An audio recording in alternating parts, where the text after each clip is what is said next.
Thank you and welcome to the show today. The topic this morning is the African American Church and historical black colleges. And we're fortunate to have with us to talk about the African American Church and the role that this church has played in the development of historical black colleges, Dr. James Baxter. And of course, Dr. Baxter will give us some additional information in reference to his background, his education, and some of the things that in the end were important in bringing him to this particular show for today. And of course, let us have you to do that, Mr. Baxter, Dr. Baxter, by talking about your background, your education, and some of the things that were important in terms of eventually leading you to this particular spot today. Let me say good morning, Dr. Haney, and I kind of enjoy being with you today. Thank you. Well, I'm James Baxter, and I am a native Nashvilleian. I grew up in a family of 7. I'm Miss Venus' baby boy.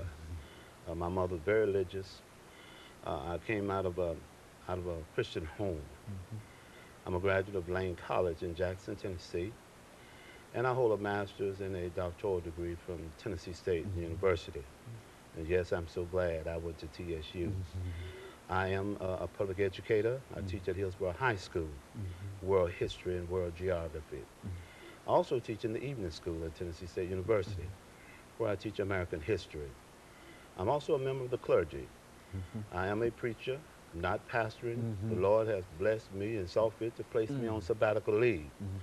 But I would say that out of all of the children that my mom and dad had, I'm the only child to graduate from high school and then to go on and receive higher education.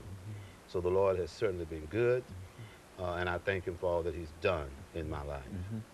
You know, when we talk about the African American Church and historical black colleges, Dr. Baxter, I think that sort of calls to mind the situation of the African American race following emancipation and following slavery in 1865. Why don't you give our audience some idea in terms of the challenges that must have met these Africans coming out of slavery in 1865 and a desire to have education?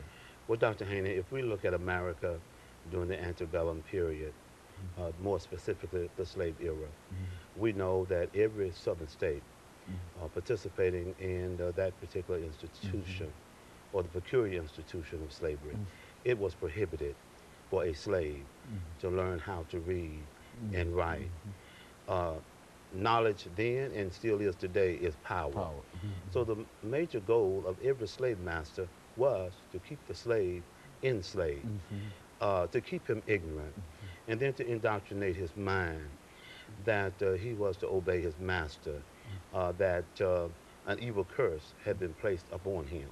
So it was against the order of the day for a slave to be able to read or write because you became a dangerous individual on the plantation. However, we do know that on some plantations, house slaves were taught to read and could write by way of the master's wife or a hired hand on plantation. And then certainly after Emancipation Proclamation or going into the post slave era, we know that churches, black churches, saw the need to establish institutions for the sole purpose of educating sons and daughters of former slaves. So they set up institutions throughout the South and up along the Northeast Atlantic seaboard. Schools like Lane College, schools established by the Christian Methodist Episcopal Church, which Lane is affiliated with, the African Methodist Episcopal Church, the AME Zion Church. These church affiliate organizations saw the need to set up institutions of higher learning for the sole purpose of lifting the veil of the former slaves and for the education of generations to come. So churches have played a major role in educating African American people from slavery to freedom. If we look at Nashville, Tennessee within itself, of course, Fisk University was founded by way of the American Missionary Association. And certainly it was named after General Fisk. But when we look at Fisk University has done an outstanding job in educating African Americans. Now, the year was 1866. Fisk University was founded for the sole purpose of educating slave children in Tennessee. And so there's a real history when we bring up the topic at the African American Church and historical black colleges. These churches played a real role, a crucial role in the real These system. these churches played a profound role because when we look at their approach to educating the former slaves. Let us interrupt right here, Yes. Dr. Baxter, because we have to take our first commercial break, after which we'll come back and continue our conversation.